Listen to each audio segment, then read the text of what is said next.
Assalamualaikum warahmatullahi wabarakatuh. Halo semuanya. Halo. Di sini saya akan memaparkan materi tentang Majma' al-Bayan fi Tafsir Al-Quran karya At-Tabarsi.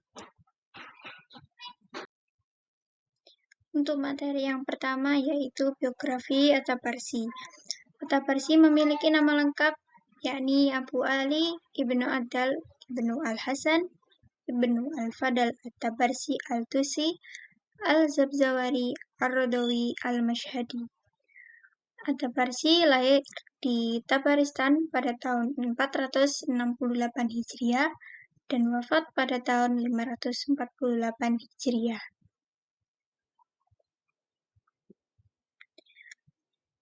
At-Tabarsi ini menetap di daerah Mashhad sampai tahun 523 Hijriah, kemudian pindah ke Zawar sampai akhirnya wafat di sana.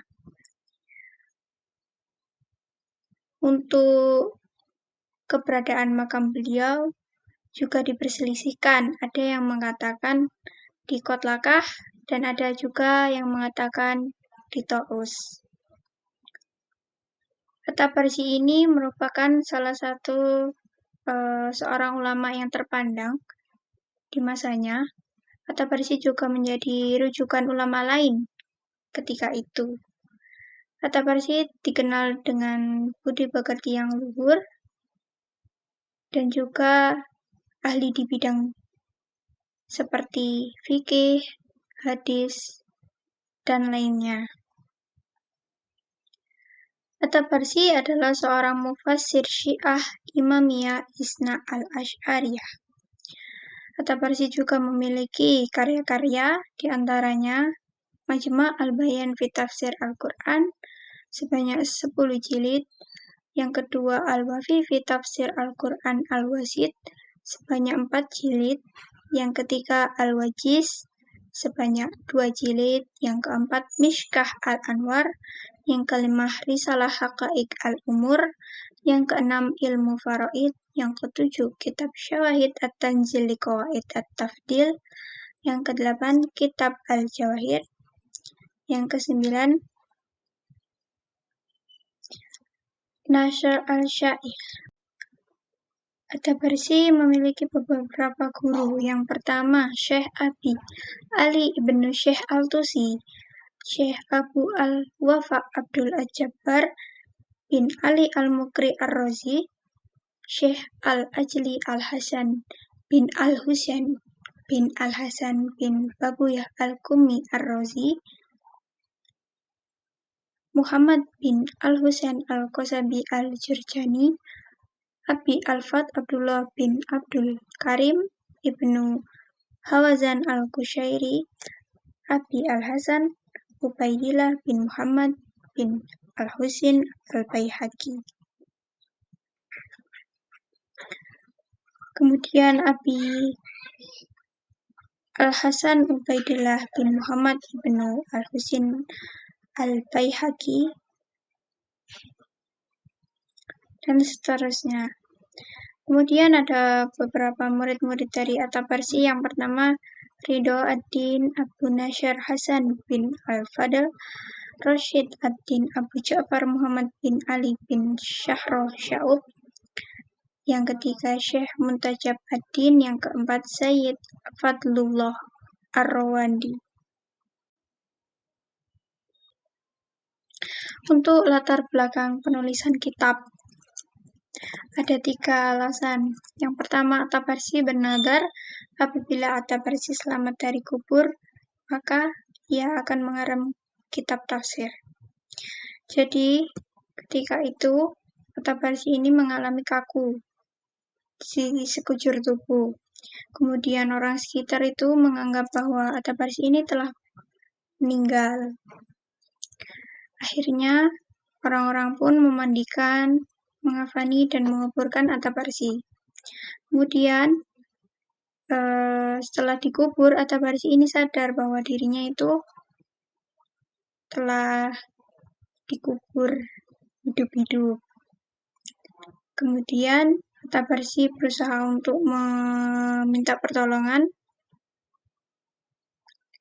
akan tetapi belum ada respon dari orang sekitar. Kemudian At-Tabarsi bernadar, apabila ia bisa selamat, maka ia akan mengarang kitab tafsir.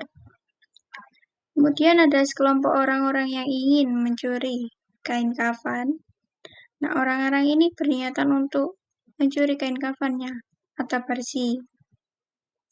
Kemudian orang-orang tersebut berangkat ke makam At-Tabarsi dan menggalinya.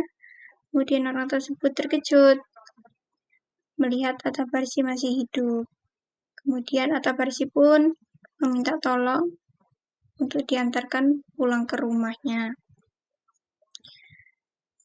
Dan alasan yang kedua, At-Tabarsi terkesan dengan kitab Al-Tibyan karya Al-Tusi.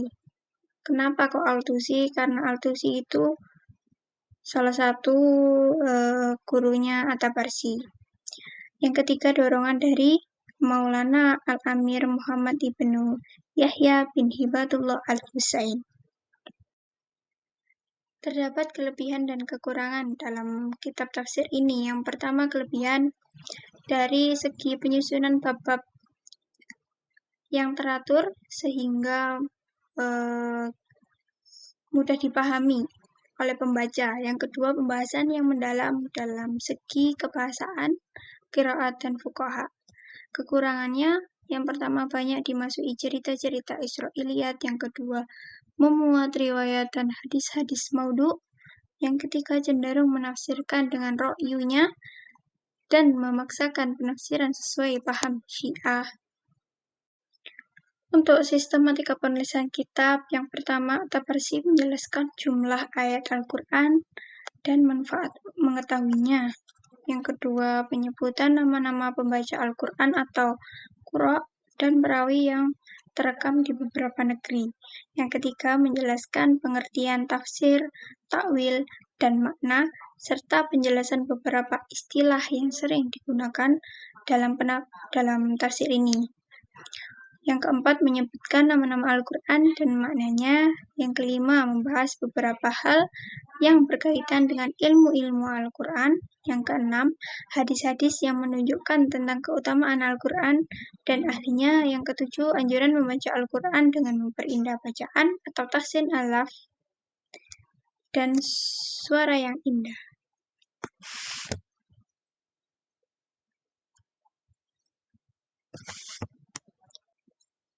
Untuk metode dan cara kitab Majma' al-Bayan ini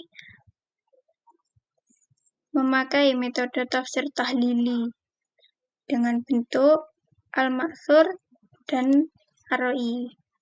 Untuk caranya sendiri, Majma' al-Bayan ini bercorak lugawi dan simbolik atau batiniyah.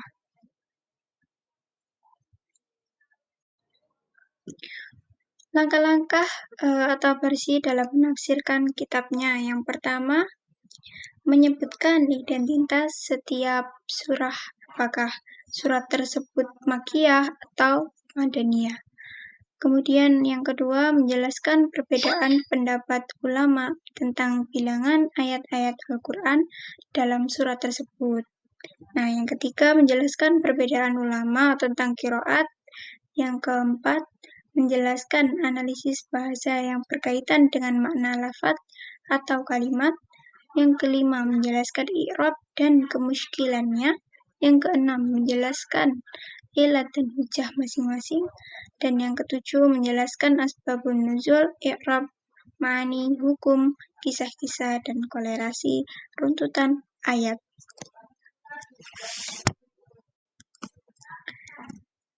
Terdapat beberapa contoh penafsiran dari kitab Majma' al-Bayan ini.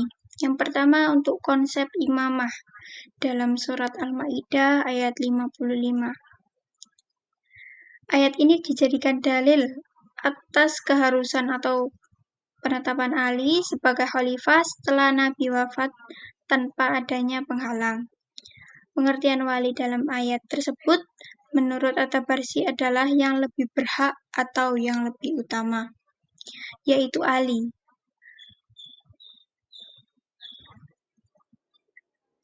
Juga yang dimaksud walladzina amanu adalah Imam Ali. Maka ayat ini ditujukan kepada Imam Ali.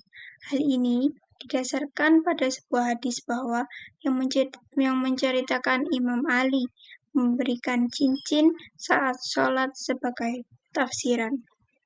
Namun dalam kitab Minhajil Sunnah juz 4 halaman 3-9 sebagaimana dikutip Adz-Dzahabi bahwa Ibnu Taimiyah menentangnya dengan argumen bahwa hadis itu adalah maudhu.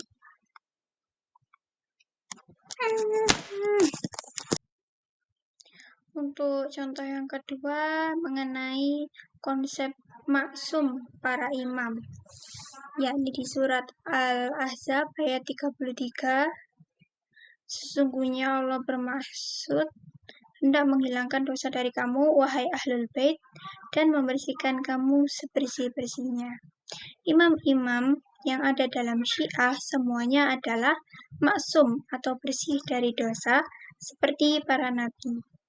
Argumennya didasarkan pada lafaz innama yang menetapkan isi kandungan dari kalimat setelah innama. Maka dalam ayat tersebut yang dikehendaki suci oleh Allah dari segala kotoran dosa adalah ahlul bait.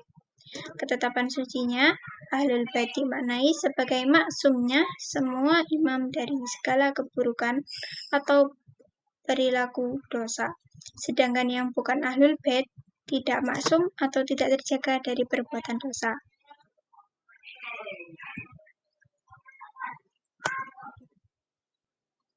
Kemudian contoh yang ketiga tentang prinsip akidah surat Al-Qiyamah ayat 22-23. Dalam akidah, At-Tabarsi selaras dengan akidahnya orang Mu'tazilah. Hal ini dapat dilihat dalam tafsirnya yang berhubungan dengan melihat Allah di surga. At-Tabarsi berpendapat sebagaimana orang Mu'tazilah bahwa manusia tidak akan bisa melihat Allah besok di akhirat atau di surga. Meskipun demikian, At-Tabarsi termasuk orang yang di tengah-tengah dalam bersikap sebagai orang Syiah dan tidak ekstrim seperti yang lain.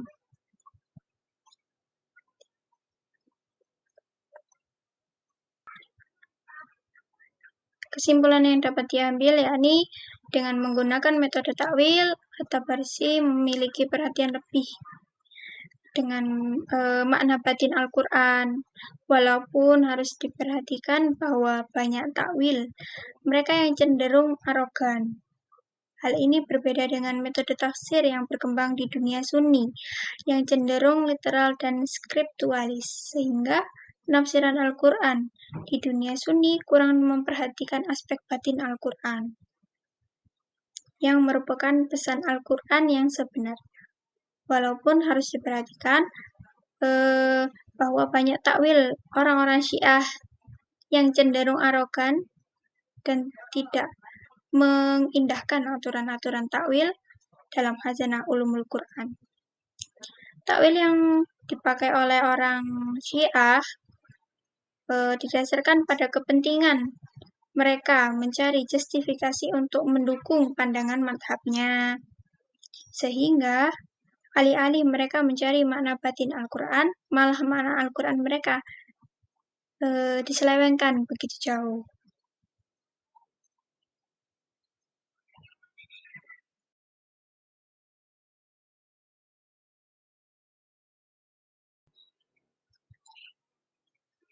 Sekian, terima kasih. Kurang lebihnya mohon maaf. Wassalamualaikum warahmatullahi wabarakatuh.